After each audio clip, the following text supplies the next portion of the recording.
अस्सलाम वालेकुम बच्चों, हाउ आर यू। बच्चों मैं हूं आसिम बुखारी और आप देख रहे हैं सुपीरियर लेक्चर्स। जैसा कि आप लोग जानते हैं कि हम लोगों ने सेकेंड ईयर केमिस्ट्री को स्टार्ट किया हुआ है। सेकेंड ईयर केमिस्ट्री का पहला चैप्टर जो हमारे पास इनऑर्गेनिक पोर्शन से है, उसमें लास्ट टाइम हमने इलेक्ट्रॉन इन्फिनिटी को डिस्कस किया था। वो लेक्चर भी यहाँ पर मौजूद है, आप उसको भी देख सकते हैं जो लोग नहीं देख सके। तो आज जो है हम लोगों ने मेटल्स के बारे में डिस्कस करना है।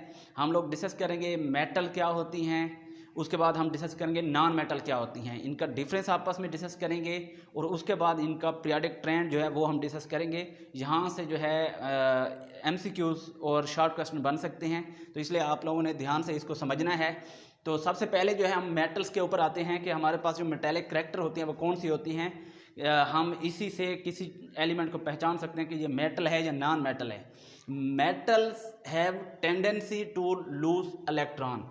मेटल्स की यह सलाहियत होती है कि वो इलेक्ट्रॉन को लॉस करने की सलाहियत रखते हैं, यानी उनमें से इलेक्ट्रॉन को निकालना जो है वो बहुत ईजी होता है।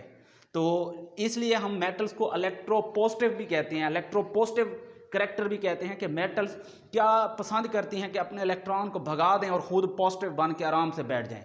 तो आराम से वो नहीं बैठेंगे, फिर भी वो उनको किसी के साथ जो है स्टेबल होने के लिए बाइंडिंग करनी पड़ेगी। तो इसके बाद जो है दे फॉर्म बेसिक ऑक्साइड।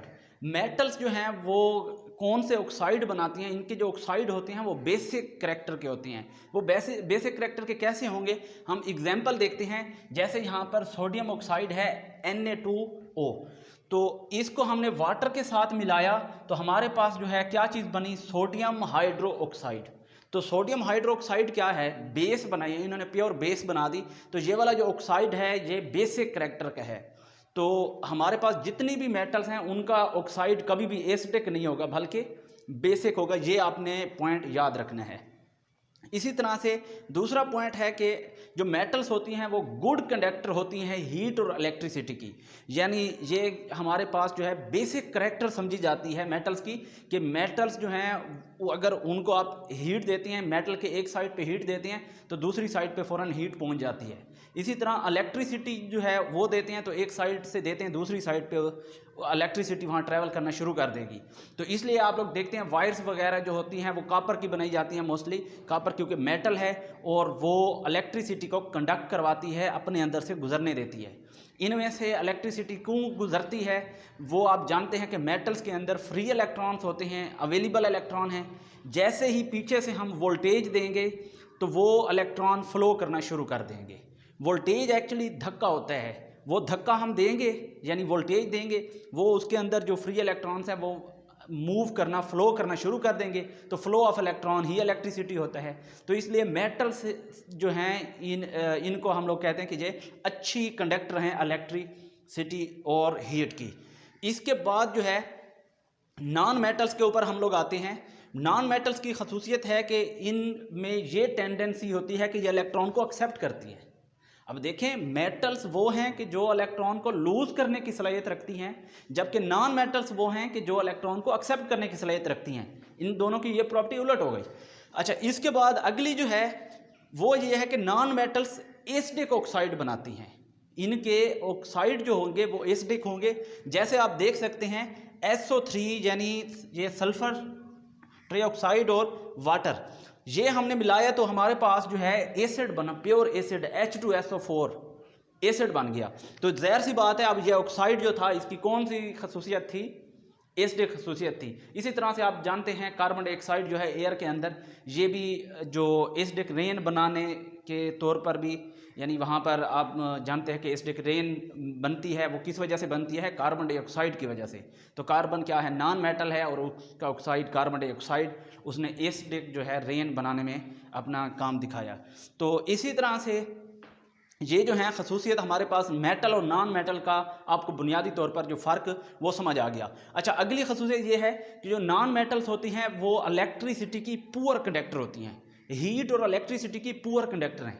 अब देखें, मेटल जो हैं वो अच्छी कंडक्टर हैं, नॉन मेटल पुअर कंडक्टर हैं। मिसाल के तौर पर अगर आप लकड़ी के ऊपर खड़े होते हैं और आप जो है इलेक्ट्रिसिटी को हाथ भी लगाते हैं, तो आपको करंट नहीं लगता। वो क्यों नहीं लगता? क्योंकि वो जो है कार्बन की बनी हुई है, लकड़ी जो है वो कार्बन की बनी हुई है, यानी नॉन मेटल की। इस वजह से उसमें से इलेक्ट्रिसिटी पास ही नहीं होती।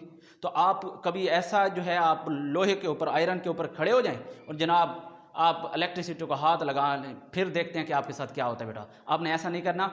इवन कि आपने जो लकड़ी है उसके ऊपर भी खड़े होकर इलेक्ट्रिसिटी को डायरेक्ट ये हाथ एक्सपेरिमेंट नहीं करना, क्योंकि ये डेंजरस हो सकता है। उसके अंदर मुमकिन है कि लकड़ी के अंदर पानी हो, वाटर भी हो सकता है, तो वाटर तो इलेक्ट्रिसिटी कंडक्ट करवा देगा।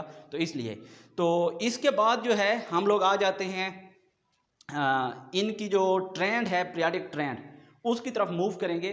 तो पीरियाडिक ट्रेंड को समझने से पहले आपको पता होना चाहिए कि जितना ज़्यादा किसी एटम का साइज जो है वो ज़्यादा होगा, greater the atomic size, ability to lose electron, जो हमारे पास जो है ग्रेटर साइज, अगर एलिमेंट का हम क्या है साइज बढ़ाते जाएं तो ज़ाहिर सी बात है अब न्यूक्लियस के लिए जो है वो आउटर मोस्ट इलेक्ट्रॉन का फासला बढ़ता जाएगा। तो जब आउटर मोस्ट इलेक्ट्रॉन दूर होता जाएगा न्यूक्लियस से, अब इस इलेक्ट्रॉन को निकालना आसान होता जाएगा। जब आसान होता जाएगा तो इसका मतलब है वो मेटल बनती जाएगी। मेटेलिक करैक्टर यही है ना कि इलेक्ट्रॉन आसानी से निकल जाए। तो जितना ज़्यादा एटॉमिक साइज बढ़ता जाएगा उतना ज़्यादा जो है न्यूक्लियस से आउटर मोस्ट इलेक्ट्रॉन दूर होता जाएगा और उस इलेक्ट्रॉन को निकालना आसान होता जाएगा और वो मेटेलिक करैक्टर जो है वो बढ़ती जाएगी। तो इसलिए greater the atomic size is directly proportional to ability to lose electron. तो जितना साइज बढ़ता जाएगा उसके लिए ये एबिलिटी बढ़ती जाएगी कि वो अपने इलेक्ट्रॉन को लॉस कर दे। तो अगर वो उसके अंदर ये एबिलिटी आ जाए कि इलेक्ट्रॉन को लॉस कर दे तो इसका मतलब है मेटेलिक करैक्टर भी बढ़ती जाएगी। ये तीनों डायरेक्टली रिलेशन है। मैंने इस तरह से बना दिया, आप ये लिख लें, आपको याद करने में आसानी होगी।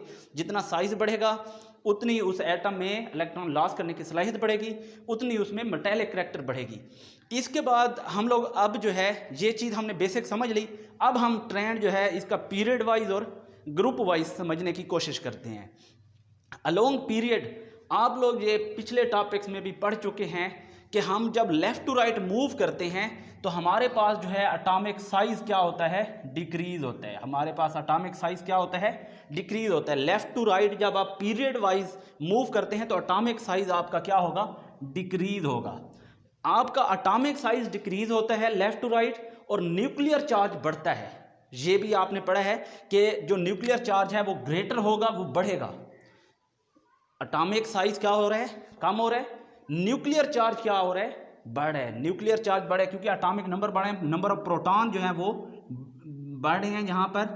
और आपके पास जो है जब नंबर ऑफ इलेक्ट्रॉन, ये प्रोटॉन बढ़ेंगे, न्यूक्लियर चार्ज बढ़ेगा, तो इसका मतलब ये है कि जो बाहर इलेक्ट्रॉन मौजूद है वो निकालना मुश्किल होता जाएगा। जब वो मुश्किल होता जाएगा तो इसका मतलब है कि मेटेलिक करैक्टर भी कम होती जाएगी। मिसाल देख लेते हैं। लेट्स सपोज यहाँ से हम इलेक्ट्रॉन निकालना चाहते हैं। अब इसमें से इलेक्ट्रॉन निकालना आसान है, इसमें से या इधर जो है मैं ये बना लेता हूँ सारे। तो इसमें से किस में से इलेक्ट्रॉन निकालना आसान है? आप कहेंगे क्योंकि यहाँ पर जो है न्यूक्लियस और आउटर मोस्ट इलेक्ट्रॉन का फासला जो है थोड़ा सा ज़्यादा है, इसमें से इलेक्ट्रॉन निकालना आसान है। अब इधर क्या है, एक तो फासला भी कम हो गया है, न्यूक्लियर चार्ज भी बढ़ गया है। यहाँ से इलेक्ट्रॉन निकालना मुश्किल है, यहाँ से फिर मुश्किल है, और इसमें से तो बिल्कुल इलेक्ट्रॉन निकालना बहुत ज़्यादा मुश्किल है।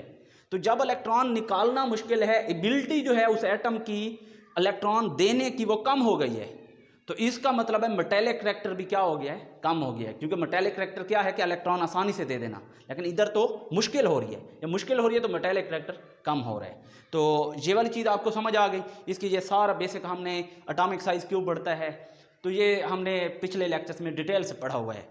तो इसके बाद अलोंग पीरियड, अलोंग ग्रुप हम लोग जब बात करते हैं तो अलोंग ग्रुप आप जानते हैं, जब ऊपर से नीचे हम लोग आते हैं तो ऊपर से नीचे जो है हमारे पास क्या होता है, साइज बढ़ता है। टॉप टू बॉटम ग्रुप के अंदर top to bottom atomic size बढ़ता है। जब एटॉमिक साइज बढ़ेगा तो जो न्यूक्लियस की पावर है आउटर मोस्ट इलेक्ट्रॉन पर वो कम नहीं होती जाएगी। एटॉमिक साइज बढ़ेगा, नंबर ऑफ शेल्स बढ़ेंगे, यानी ये एटॉमिक साइज बढ़ रहा है, नंबर ऑफ शेल्स क्या हो रहे हैं, ज़्यादा हो रही हैं। नंबर ऑफ शेल्स बढ़ेंगे तो क्या शील्डिंग इफेक्ट नहीं बढ़ेगा? जाहिर सी बात है शील्डिंग इफेक्ट भी बढ़ेगा। जब शील्डिंग इफेक्ट बढ़ेगा न्यूक्लियस के लिए मुश्किल हो जाएगा बाहर वाले इलेक्ट्रॉन को अब काबू करना, तो उस इलेक्ट्रॉन को निकालना क्या हो जाएगा, आसान हो जाएगा। तो इसका मतलब है जब इलेक्ट्रॉन को अब निकालना आसान हो जाएगा तो मेटालिक करैक्टर बढ़ जाएगी। दोबारा से मैं अब यहाँ पर आप लोगों को एक चीज़ यहाँ एक्सप्लेन कर देता हूँ।